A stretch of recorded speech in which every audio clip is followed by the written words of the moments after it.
Okay, so quickly, let's just get started.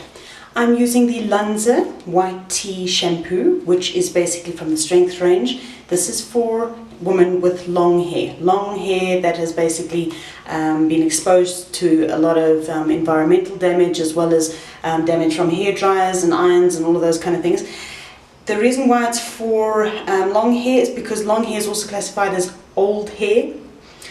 This has an anti-aging complex in the actual shampoo that basically will assist with reducing breakage and giving you more shine and more luster, and it's all wonderful and it smells amazing. So let's get started. So I'm wetting my hands and I have put a little bit of shampoo on my hands. As you can see, this is a very small amount, especially if you're going to be using it for hair as long as mine.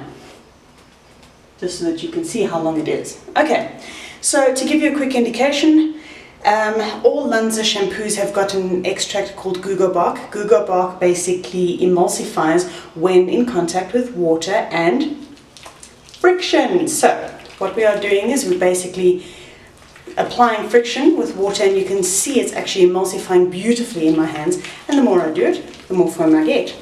And that is basically what we need to do in order to spread the product and make it ready for application. Then, I'm not going to do it because my hair is already clean. Now that we have basically got the product all over our hands, we will start shampooing. Now, when we start shampooing, what we will do is we will take both hands, obviously with the shampoo on, and you will basically start with one hand on the top, one hand on the bottom. Give you an indication. This hand goes underneath, this hand goes on top, and then you go on the sides. So that basically coats the outside of your hair. However, you want to clean basically the inside and also by the roots. So with the product still on your hands, you want to start doing a crisscross motion down the middle,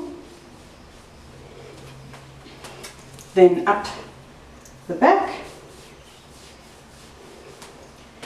and on the sides, just for you to see. And by that time we should have plenty of foam all going on, and that is basically what we want to achieve with the shampoo. You can add a little bit more water, you can add a little bit more product, but by that time you shouldn't have to. Your hair should be wet, your hands should be wet, and you should be constantly moving, creating friction in order for the product to spread. And that is pretty much the application in terms of your roots. You don't have to worry about applying more product onto your ends. All you need to do is when you start rinsing out, you milk it through your hair all the way to the ends. And you keep milking it and you keep milking it, and what you'll end up doing is you'll end up spreading the product through to the ends and rinsing the hair out. The product will then obviously run down your hair, cleaning as it goes, and your hair will be beautiful and clean.